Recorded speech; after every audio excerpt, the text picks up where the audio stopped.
give whatever introduction. I guess this is on your channel, right? Yeah, we're live now. This is Trey Chat About God. It's Saturday, the 14th day of May, and I'm here with my new friend Reed. I'm going to call him. It says Read Resurrection is his name on Google+. We had an interaction, I think it was yesterday, maybe a few days ago, on one of J.D. Kane's posts that he had, and I wanted to challenge him on something and actually just have a discussion. But is there anything,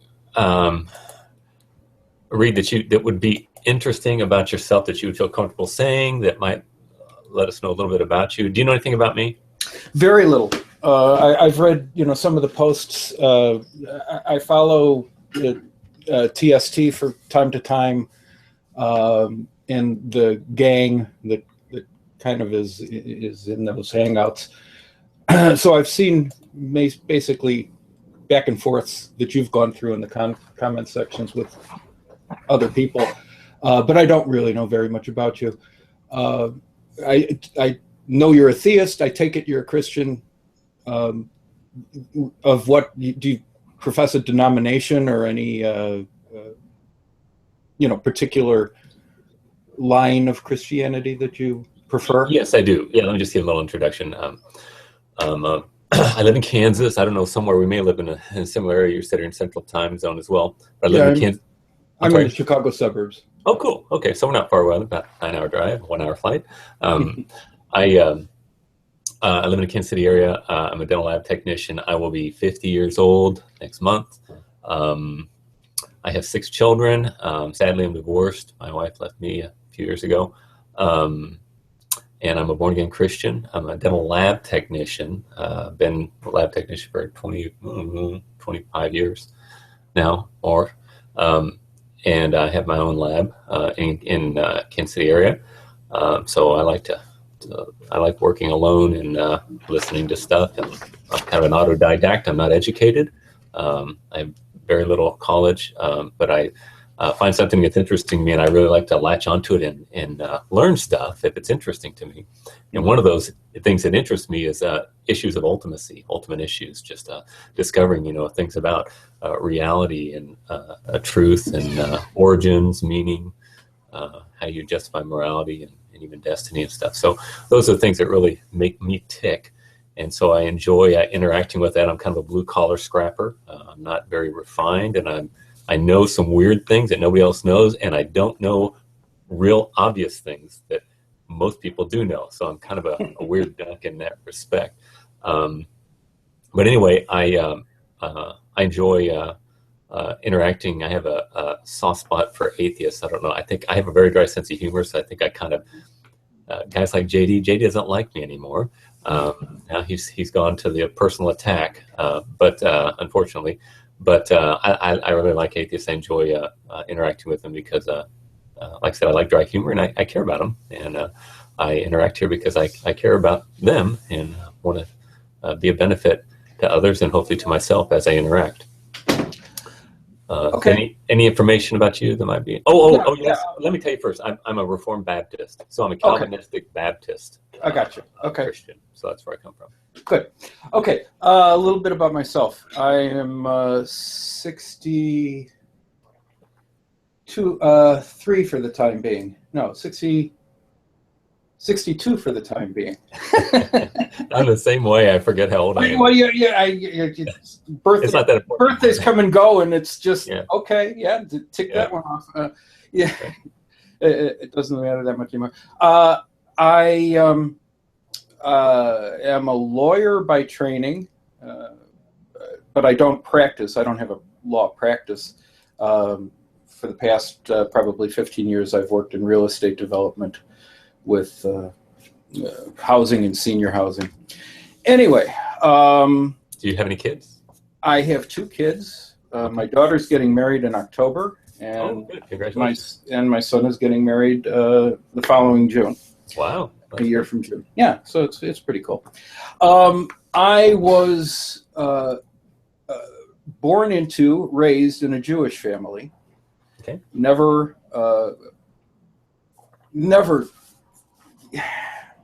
believed much in the supernatural aspects of it. Okay, but I was bar mitzvahed, and I can read some Hebrew. I can't understand any of it. Let's see, what else can I tell you? Well, here's an interesting thing. I'm divorced also, and I'm remarried. Okay. And I remarried the girl who I didn't marry when I was in college. Mm-hmm.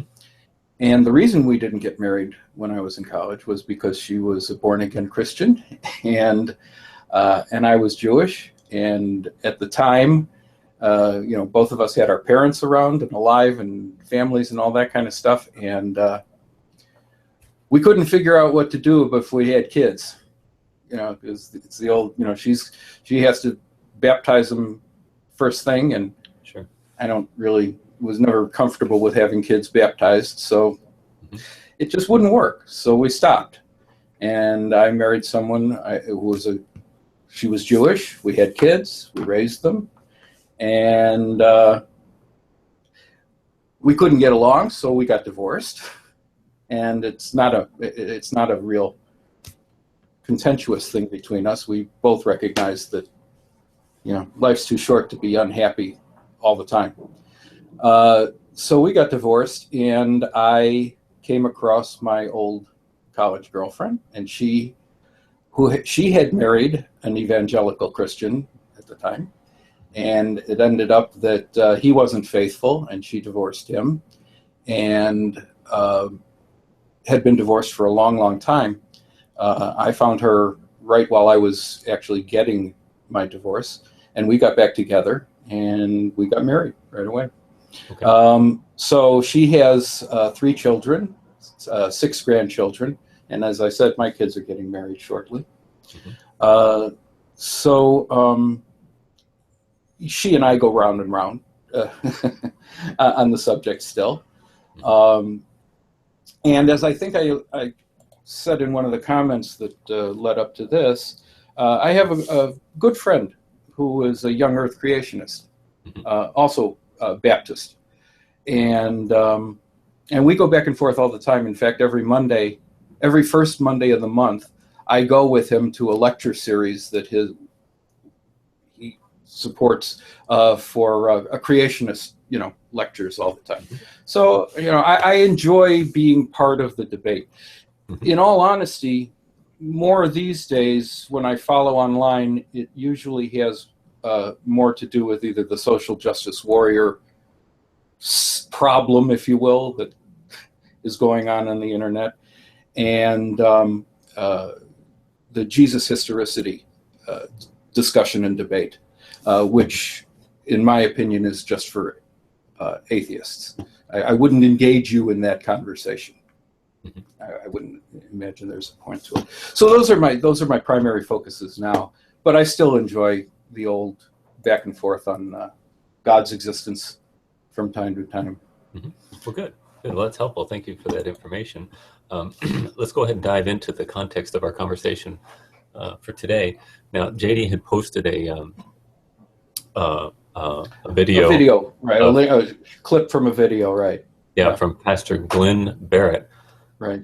And did you see the Thinking Atheist critique? That's what this right. That was my first post. Okay. My first post called attention to the fact that Seth had shared that. Oh, you're right. I'm looking at it right now. Okay. Yeah. Yeah, Seth Hendrick. And by the way, are you familiar with Bionic Dance? I am not. Okay. Bionic Dance is another atheist poster, a content provider on YouTube, and I just noticed she did the same. She did another one on him too. Oh, okay. So, yeah, and I think that the Thinking Atheist is correct. I think that he is making the stuff up. He's presenting it as if it was made up. It doesn't even really sound as if it's a genuine description of a presentation. But I agree. Yeah. I think Seth did an excellent job. I enjoyed the video that he made, and I reposted it on a Christian site. Said, "What do you guys think?" Yeah. And my problem. Christians think that we're in a moral quandary or in in our society in the way it's going. I think the entire Western world is headed for in a spiral myself. But I don't blame the atheists for it. I blame Pastor Glenn Barrett. These are the problem.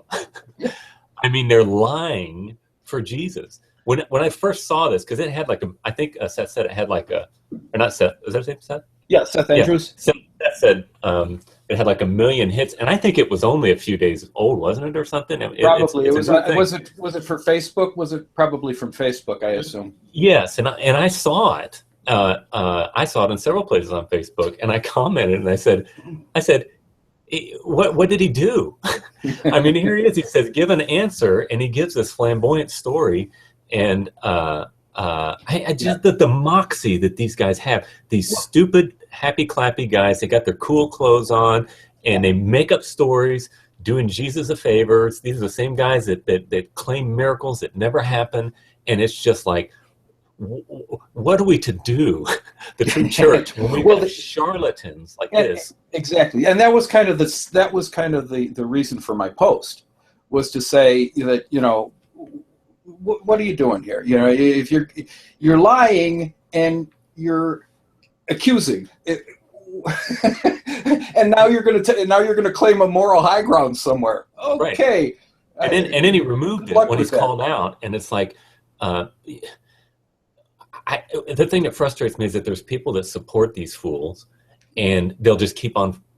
You remember Jimmy Swaggart, don't you? Back in the 80s. Oh, of course. Yeah. I mean, that was a dark age for me. It's like you had the Bakers, you had Jimmy Swaggart, Ted Haggard. He was a little bit. Yeah. He was a little bit later, and then you had Oral Roberts. Yeah. These utter charlatans. Just huckstering their foolishness in the name of Christ. And I just think, and so these are the guys that pave the way for the ridicule of Christianity, in my view. They say one thing and they do another, and they pad their rich houses with, gold-plated wallpaper while, people starve to death, and injustice is all around. I mean, they're modern-day televangelist Pharisees. Right. And it just makes me so angry. And this Barrett fellow, is just an embarrassment. And I am ashamed, that he wears the name of my Christ and to do his stupid lying. Anybody knows that what he's doing is not biblical. Or the Bible, the moral standard for Christ was the highest. And this guy can't keep it, for his life. He's too worried about getting people to praise his name and say, oh, you're cool because you can tell a cool story. So here's what he does. So he and JD rightly pointed it out that he never met. He didn't give any evidence. Basically, he just said, we don't know. And how is that a positive argument for the existence of God? You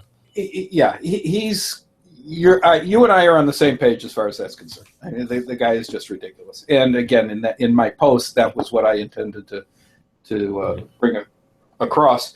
But I did go on to comment that when I've been in similar situations, dealing with anybody who wants to make an argument for God or what have you in those conversations, I find that it is virtually impossible to have a theist step outside of his worldview for a moment and allow for the possibility that there isn't a God. It's almost it's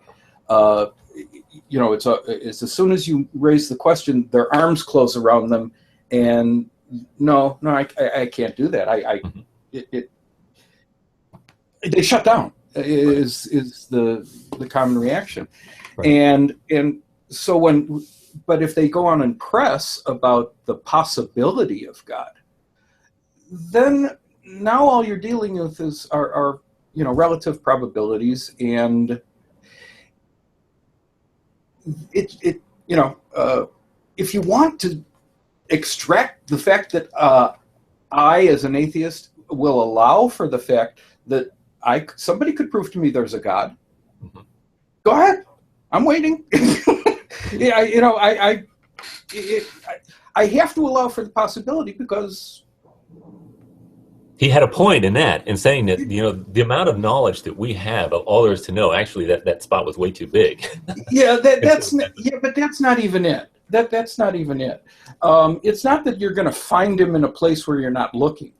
The question is, when it comes to proof, you have to be able to document the effect in the real world of a confirmed act that is from the supernatural. Right. And that's what I aim to do here. And in my evaluation of the situation, that can't happen in the past. That has to be contemporaneous. Yes. Okay. The act has to happen now. It can't be something that was claimed to have happened in the past, and therefore you can see that you know, there's evidence that God exists because he did this in the past. No. In fact, I will say I gave a challenge to my young earth creationist friend recently. I sent him a thing that said, here is what I will accept as proof of God, of the Christian God. You're you know, Jesus, you're God. And I said, and he never responded. And if you like, I will give you that, what to me would constitute proof, and I'm happy to share that with you. But if you want to go ahead and assert what you want to, you know, put forth as proof, I'll listen to that first. Sure. Well, that's what I'd like to do. I'd like to give my case first because the whole premise of this thing is that I said I'm very happy to take the burden of proof because I believe that I do. I'm the one that's making an assertion. Therefore, I must demonstrate the veracity of my claim and the soundness of my argument. So, so before we begin, I need you to grant me a couple of foundational epistemological principles as groundwork in order to embark on this voyage of discovery. Would you grant for me the basic reliability of sense perception, at least enough to know that that you or I, as an inquirer, exist? Oh yes. If you're talking about the brain in a vat, that kind of. Even if it's a brain in a vat, it doesn't really matter to me. Right. Okay. Because if you will not grant the fact that you, the inquirer, exists, there's no inquiry, right? Yeah. This entire world, this universe, could all be an illusion. That doesn't really matter to me. All I need is one thing, and that's got to be the inquirer. And it's cogito ergo sum, you know, Descartes' argument for existence. If you're thinking, then somebody's got to be doing the thinking. Therefore, you must be. Some people want to say everything's an illusion, but again, there's no inquiry if everything is an illusion. But I'll grant everything's illusion except you. That's all I care about, really, and that's all that matters. And if you say brain in a vat, that's fine. So I'm sorry. Yeah, no, I believe the solipsism is a ridiculous thing to even discuss. But so okay. let's go ahead. Yeah, I agree that you and I are, for all intents and purposes, the same. Okay. Right. And it is like you're unique, just like everybody else. Yeah. Mm-hmm. Okay. So we can have an inquirer. Now the second premise that I've got to have is a rational coherence or the law of non-contradiction, because if you don't have the law of non-contradiction, you don't have any inquiry. You've got to have a logical, rational instrumentation in order to take that data. Since I have this sense data, at least me as an inquirer exists, I've got to be able to make sense of it. And if you deny the law of non-contradiction, you commit what's called the principle of explosion, which means that once you deny the law of non-contradiction, the exact opposite is the same is true at the same time. So all inquiry needs to have rational coherence and then sense perception. Okay. Okay. All right. So we got those two down, and now as I have those two presuppositions, I have to have an understanding that I myself exist and that I am not self-existent. Okay. Would you agree that we're not self-existent? We're contingent. We're dependent for our existence. Yeah. See, here's where I will slow down for just a second. Sure. I have no formal training in philosophy. Mm-hmm. And while I have some skimming over of philosophical papers or books or physicians, etc., I'm not comfortable with a lot of the terminologies. Okay. And so I may hesitate on some of these things. And because when you use contingent and non-contingent, I know that they have very specific meanings within philosophy, but to be honest with you, if you asked me to define them, I couldn't do it easily.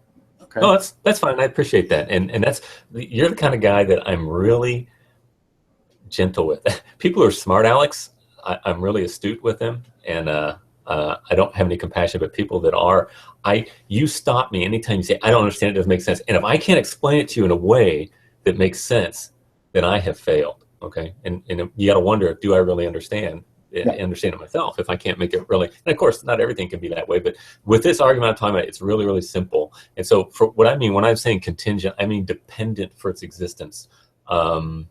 It necessarily is linked to change. Okay.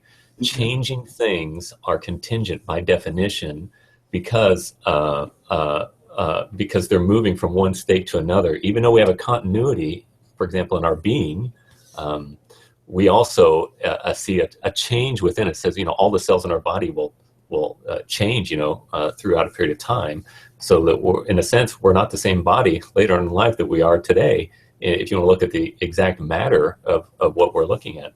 And yet there is a continuity. It's interesting between us. And the argument for that goes all the way back to two pre-Socratic philosophers named Heraclitus and Parmenides. And Heraclitus said that everything is changing. Nothing is the same. You look at a fire and it's always changing. You look at, you look at a river, and that river is always changing. And he gives the example of you putting your foot into that river, and then you taking your foot back out, and that river is not the same river it was when you put your foot in, and you are not the same person which you put your foot in. Everything is always changing all the time. And Parmenides came along and said, no, wait a minute. There's a problem there, because he's talking about continuity of existence. He says he had this saying that, again, I'm just repeating what I learned from R.C. Sproul. He said, what he had this saying, and R.C. Sproul said, first time I heard this, I thought, what am I doing? He has this undergrad philosophy. He said, what am I doing wasting my time with this stupid statement? Parmenides says, whatever is, is. In other words, he said everything is change. You can't have change, because if you have change, then you have no continuity of existence, no being. And so these two guys were hammering it out, trying to figure it out, and they couldn't come to an agreement on it. And society said, basically, if these guys can't figure it out, they're the titans of philosophical thought. What are we to do? We can't figure these things out. And he said, let's just forget about it. Let's just go into skepticism, which is we're in a skeptical time right now. And skepticism always leads to disintegration, because it has no meta narrative. And so they said, let's just look to ourselves. Eat, drink, and be merry. Tomorrow we die. Let's look to our own desires, our own well-being. Let's not worry about others. Let's not worry about ultimate reality or any of these big picture things. Mm-hmm. And the Greek civilization was crumbling. And Socrates showed up on the scene, and he had a passion for truth, beauty, and goodness. And his main passion was the loss of virtue, and returning a sense of virtue to the people. And he's been credited with saving not only the Greek society, but the Western world himself with his stuff. And so we see this, we're always going through these cycles where people are struggling through these philosophical thoughts.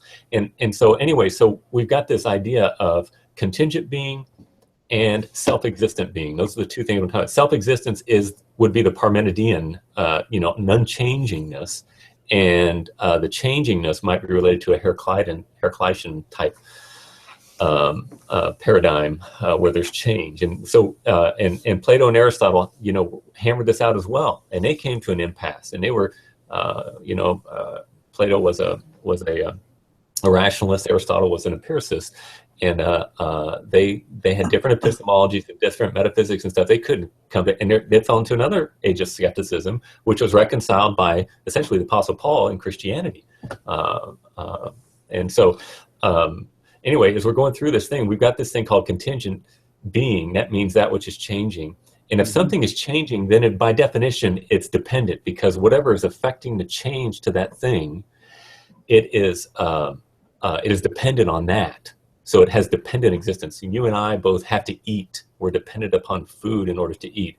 And, if we go out into the ocean, the water will affect us. We walk in the sand, we make footprints in the sand, but the sand makes footprints in us. I mean, it makes imprintations on our feet. Wow. So whatever is contingent is dependent for its existence. Now, if something is dependent for its existence, there must be something, somewhere, somehow, that has the capacity of self-existence. Otherwise, it would not be. Because you can't have things happening before they are. And some people want to make it an infinite regress and say, oh, it's just an infinite chain of events that happen. We can't have an infinite chain, because what you're doing is you're talking about an effect without a cause, which is nonsense. So basically all you're talking about is first cause. Is that basically yes. Okay. And you're going to demonstrate an entity as a first cause. I am demonstrating that contingency cannot exist without the agency of self-existence. Okay, so you're making a purely philosophical argument. Is that the idea? Actually, it's a scientific argument. Do you scientifically exist? That's a malformed question. Do I exist? Yeah, we started with the presumption that I exist and you exist. And you conceded that, right? Yes. Okay. Do you scientifically exist? I don't know what that means. Empirically. I'm sitting on a chair. Sure, go ahead. Okay, so it's an empirical truth that you exist. Yes. Now, the scientific method is made up of two parts. You've got induction and you've got deduction. Okay, induction is where you're using your senses to gather in data, and then you sift it and you categorize it by way of logic. Okay, and so if somebody says, I want to make a hypothesis that all doorways sky forward, you say, no, it doesn't make sense. And you say, oh, yes. So you've got to have a logically coherent matrix or tool. That's why I have those two things. I got the scientific, and I basically gave you the scientific method. Sense perception and logic. That is what science is. Okay. And so you've got That's how you conduct it. Right. That's how you conduct. Okay. That's what science is. It's induction and deduction. Okay. Mm-hmm. So if I am saying that my argument is based upon induction, that you exist, deduction, that it's logically coherent, then it's a scientific argument. Oh, I hope some people see this. They'll get so upset, but I'm happy to take them on. And these are not ideas. I mean, I've kind of come up with this myself, just thinking about it. This is what it is. It seems to me like it's a scientific argument. It's an empirical argument. Now, as far as what you're calling contingent agents, yes, okay. Yeah, and so contingency cannot create itself before it exists. Otherwise, it violates the law of non-contradiction. You know what the law of non-contradiction is, right? I know what the law of non-contradiction is, but contingency is I'm not convinced that contingency is something for which you can just simply assert that the law of non-contradiction works within it. Demonstrate that. Yes. So if contingency exists, contingency is a test of two states. It's not a thing that exists. Well, no. When I say contingency, I am referring in the context of this conversation. When I say contingency, I mean contingent being. An example, an empirical. Contingency also is definitional, right? It is dependent. That's what it means. It means it's dependent, right? Yeah, I understand. But contingency contingency is a relationship. So I don't understand what how you then apply the law of non-contradiction to a relationship. Okay, forget that I say contingency. Just say contingent being if that's easier for you. Okay. Yeah. So I'm applying the law of non-contradiction to any given thing. Yes, any given thing has to be itself and cannot be something else at the same time that would contradict its existence. Or that it exists and doesn't exist. It can't exist and not exist at the same time in the same relationship. Yes. So in other words, it can't create itself before it has ontology or ontological status. It can't create itself before it has ontology. But it can't be before to be honest it is. with you, I can't say. What? Go ahead. It can't be before it is. In other words, okay. Being and is, they're the same word. Yeah. Right. It's tautological. But this is what if you're saying contingent existence can be,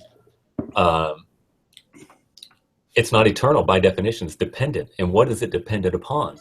In other words, it's dependent. It must be logically. Definitionally,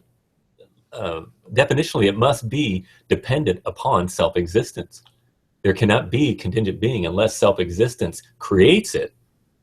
No. Ex nihilo. No, wait. Now you've made a jump. Where is, if you want to make that argument, show evidence of that happening. If you want me to accept that argument, then I have to see evidence that it's correct. Okay. Remember, I said that the scientific method is made up of induction and deduction. In other words, it's got to be logically coherent, and you've got to have some sense perception of that. And I'm giving you the sense perception, and I'm saying logically, let's look at it this way. The principle of causality is analytic in nature. Oh, can you hold on just a minute? Yeah. Hold on, my daughter just walked in.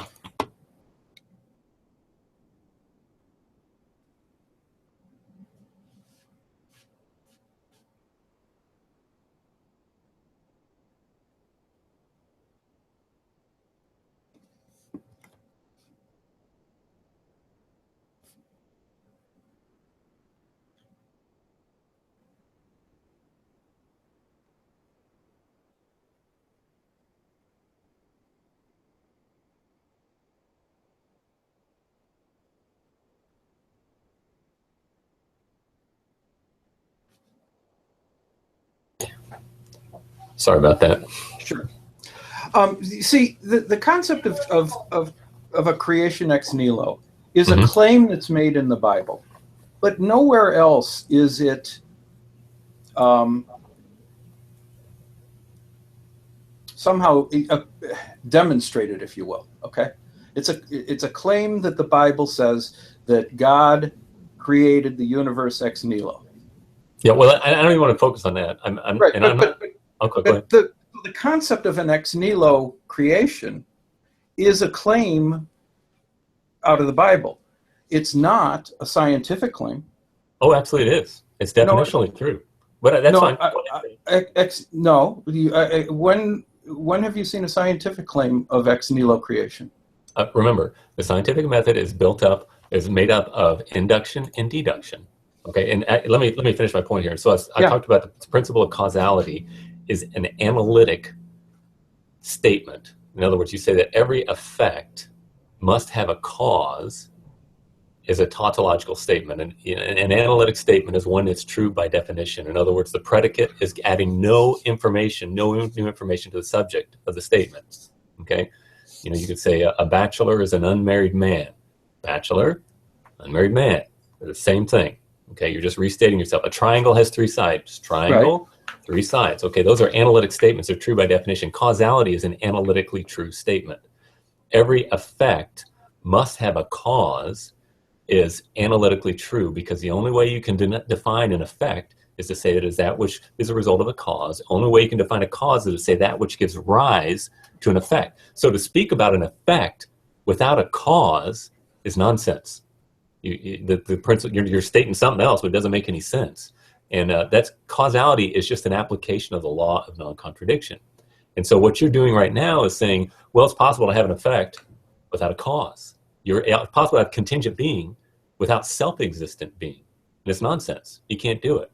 You can't chop up the principle and just take parts of it you want because it's definitional. You know what I mean? Okay. Good. Let's keep going. I don't want to hang. I don't want to hang here, but go ahead. Okay. So it just logically follows that if we are contingent in our being, dependent for existence, then it logically follows. Then we are dependent upon that which gives us our existence. Now you can't keep saying, "Well, I'm dependent on the sun. I'm dependent upon food, all this stuff," and all those are contingent in your being. Yeah, I understand. You're going back to first cause, right? Right. And but you're not. But that's where you drop empiricism, because all you're doing is inferring it. no, I'm not. Remember, the scientific method is made up of induction and deduction. And now we deduce that the effect exists. But it's testable. That's right. In the scientific method, in the physical realm, it's all testable. Right. So it applies there. Now, I don't know what happens when you start talking about philosophy or metaphysics. Go ahead. No, science is philosophy and metaphysics. I mean, we live in an age, Reed, that it's really quite silly, where we have taken philosophy and thrown out the window. I don't need that. It's funny. People think, some of my atheist friends are like this. They think they're the smartest people in the world because they've read the latest philosophers last 100 years, and they don't even realize that philosophy, nothing's new in philosophy. Nothing's new in philosophy since the pre-Socratics. They pretty much had it all figured out. Then we've nuanced it and we've added information because we have instrumentation to clarify and fine tune and things like that. But nothing has changed. And all they do is they repackage it, and they'll take Heraclitus and Parmenides, for example. The empiricist of today, like they're Heraclitean in nature. They're saying everything's changing. People who say that there's no absolute truth, they're Heraclitean. Then they're saying, and then you see people who are more conservative, they tend to be more Parmenidean, saying, or rationalists and empiricists. This stuff is just rehashed over and over, and so they say, oh, we don't need philosophy. You can't do science without philosophical presuppositions, and the most important one is logical coherence. You've got to interpret that information with the logical framework that you're presupposing works. Okay. And so my argument is no less scientific than anything, because I'm saying that when you have contingent being, it's not creating itself before it exists. You must have self-existence. It's a logical necessity. This is why during Thomas Aquinas in the late Middle Ages, nobody questioned the existence of God because they looked stupid. But then Immanuel Kant came along in the 18th century and basically put God in the realm of the noumena, in the noumenal realm, and basically said, since we can't experience him directly, empirically, we can't know that he exists. And he said that we don't know for sure in the realm in which he exists is the same as the realm in which we have, which I say he violated the law of parsimony. And he said, could be, who knows, maybe it might be more difficult, or more causality may not work in that realm or something like that. We can't do that because you can't demonstrate it. Well, you can't demonstrate it either way. That's the problem. Well, sure you can. I just did. And that's the whole point. No, because if you're going to go with the anything is possible definition, then what if you haven't added anything? You haven't added any knowledge, any wisdom, any facts, anything. You made a statement that anything is possible. Okay? No, I didn't. I never said that. I never said anything is possible. No, one thing is not possible, that you are self-existent. That's the one thing that's not possible. If you're not self-existent, then God exists. It's a logical, empirical argument. Well, you're not self-existent, right? You agree with that? Under the terminology that you gave, yes, that's correct. Okay. Now, could you have an ontological status before you existed? Could I? No. Did you exist before you existed? Is what I'm saying. It's kind of simple. No, you didn't. Well, ask my wife. She'll recite Jeremiah to you. No. Okay, right. I did not exist before I existed. Okay, so something had to make you that is not subject to change in and of itself, because you can't have this infinite regress of changes without efficiency or ability to do something. Well, the problem with an infinite regress is the same for everybody. Okay, in my view, you can't have an infinite regress, or you can, because at the end of it is just the question. I don't know. That's right. No, yeah, you can't. Can you hold on just a minute? I need to ask my daughter something. Can you hold just a second? Sure. Thanks.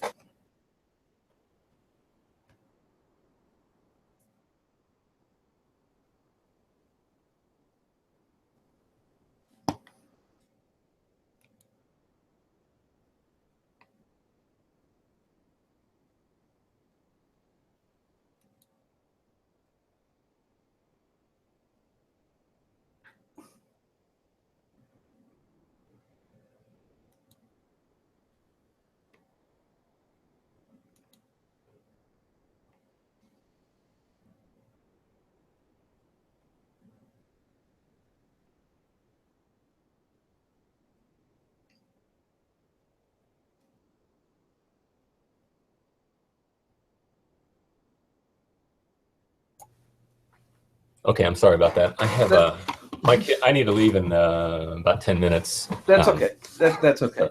But in any event, okay, what you're doing is you're taking what is, by virtue of your construction, an infinite regress, and you're plugging in a stop, and you're calling that a non-contingent agent. If you want to do it in terms of definitionally, that's what that would constitute.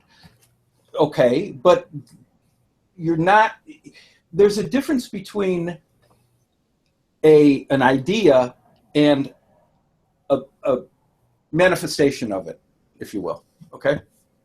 Okay, but So you agree though that an infinite regress is nonsense, right?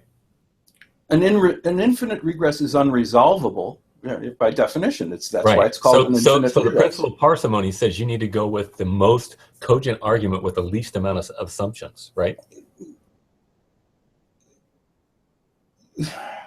Okay. Okay. So you have offered a nonsense statement, and I've offered a sense statement that is the most simple and makes coherent, rational sense. No, I disagree. All I've said is I don't know. At the end of it. But you haven't offered anything, right? Let's just what do they call it?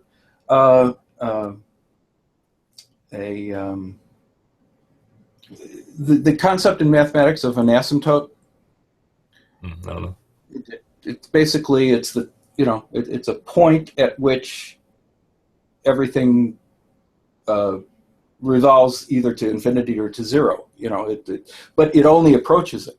It can only approach it. That's math. Because if you say zero or infinity, you've lost all meaning to the point of the mathematical calculation. Mm-hmm. Okay. The same thing happens, in my opinion, when you do it philosophically. If you discuss it as a concept, okay, but you have to take for granted that there is no.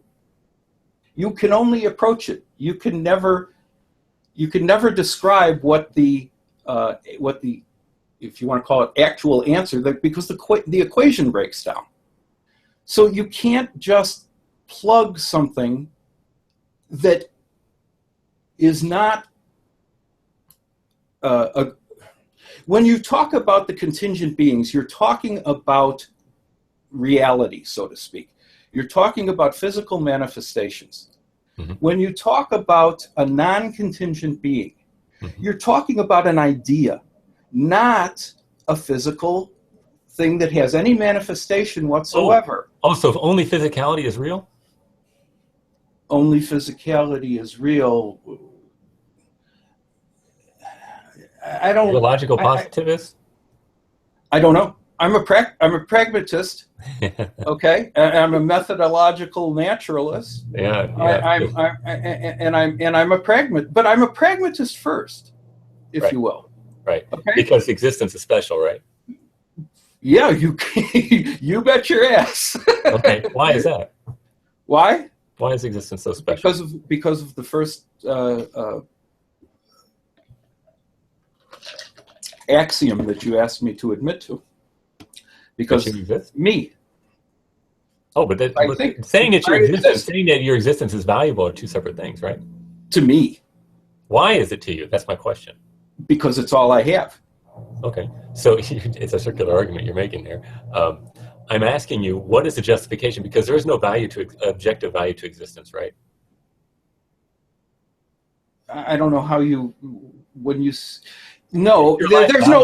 there's no externally imposed value to existence. Yes, that's correct. Okay. And so why is it that where did that value come from that you have? It's all relative. My value to me is different than my value to my daughter, my value to my wife, my value to my dog. Certainly it is. No, your dog, your wife, your daughter all value existence just like you, right? No, I'm saying my existence. No, What I'm saying is my existence is relative. It's not the same to me as my existence's value is to my wife, to my But dog. you all have this program of the value of they existence. may have their own, yeah. They But have their own, but they're unknowable, right? Yeah. But you all have this innate, all humans, every law that is made is centered around the sanctity of existence, right? You're talking about laws, yeah.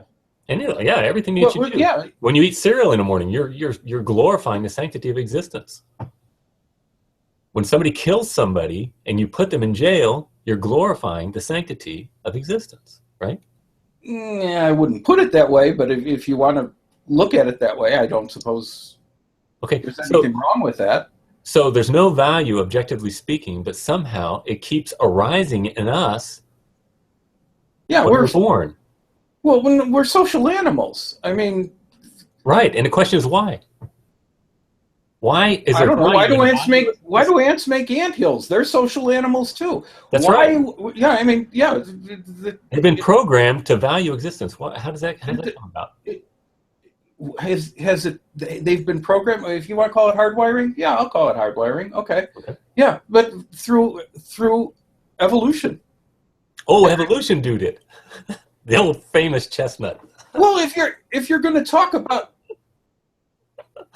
do you want an honest answer, or do you want? I mean, no, that's the only answer I ever get, but it's not a real answer because it violates the law of identity. Now you're violating the law of identity. You're saying that unintentionality is intentionality. In other words, evolution, as you define it, has no efficient cause. It has no intention. And correct. You're saying it intends intentionality. No, it doesn't intend anything. Oh, that's right. That's right. It's an unintended result, certainly. Okay, so unintentionality intends intentionality. No, unintentionality may result in, and obviously does result in, beings that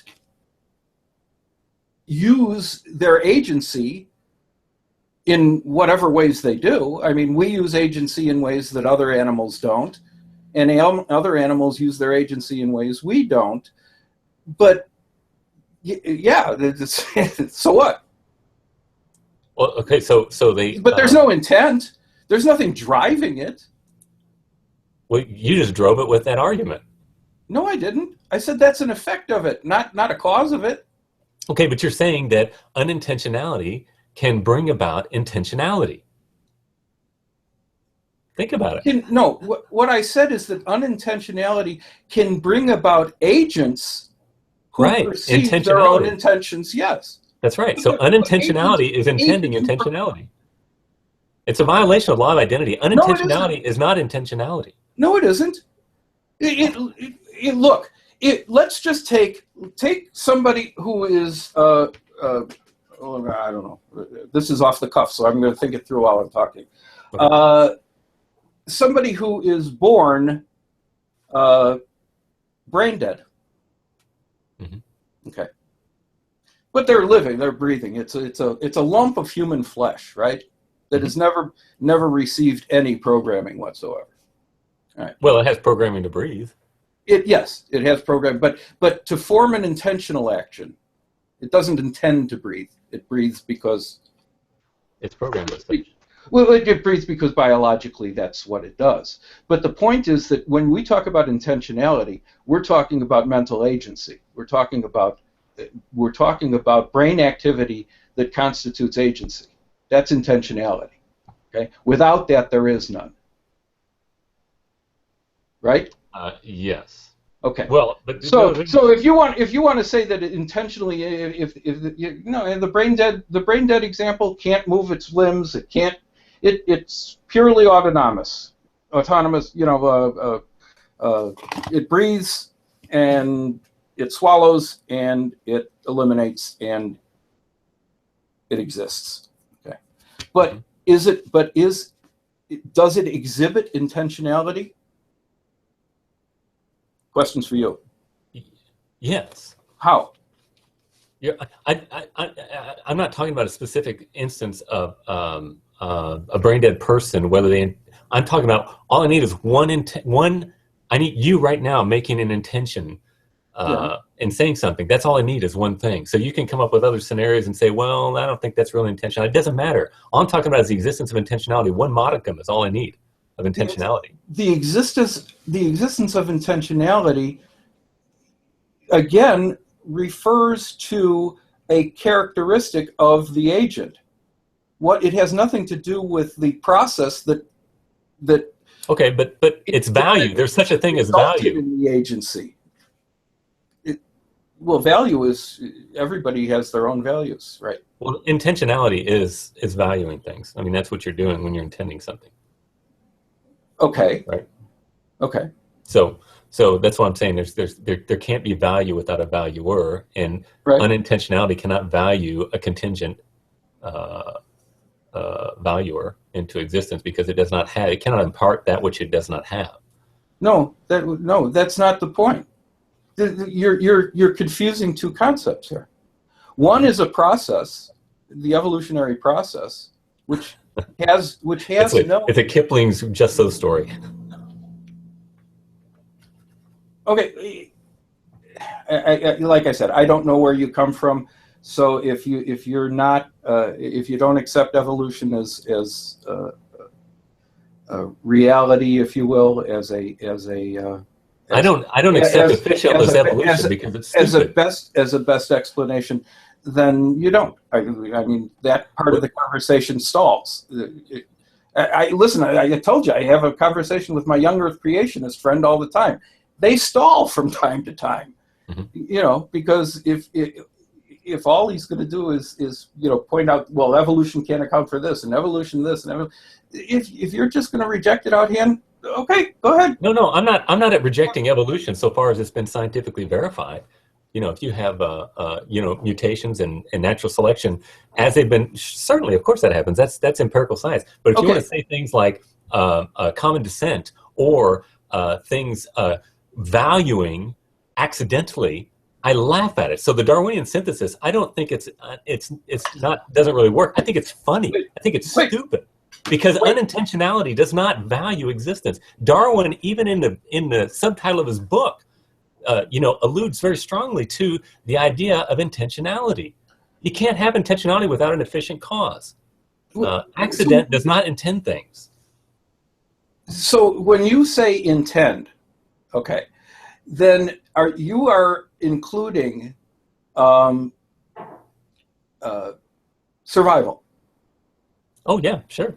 Because it's a value of existence. Okay, then I would say that it's inherent in the concept of life. Right, you're just saying it is. That's just how it is. That's not an answer. Well, certainly it is. Okay, listen, my friend. I got to get going. I got to. But how? If you talk about earliest life, if you will, common descent, right? Mm-hmm. How does it survive if it doesn't? If it doesn't consume something, if it doesn't add energy to its, okay, right. Okay, you're assuming the conclusion. So what? That's the way it works. That's called begging the question, my friend. It's not an argument. It's begging the question. You can't assume the conclusion to start to make the argument. That's like somebody who says the Bible is the Word of God because the Bible says that the Bible is the Word of God. You're saying no. I'm saying animals value things because they are valuing animals. No, I'm not. They would die if they didn't. It would die if they didn't value existence. Well, so what? I mean, what does that say? That says nothing. You just repeated yourself. I don't see it that way. How have I, you said existence is contingent? That's right. Existence is contingent. Mm-hmm. They can't be and not be at the same time, and they can't be if they don't exhibit the basic requirements of life. That's right. I totally agree. But you got to give a reason as to why and how that happened. No, I don't. Why? I can just accept it. See, you're worse than the God people. No. Why? Same thing. Tell me you why. have a reason for it.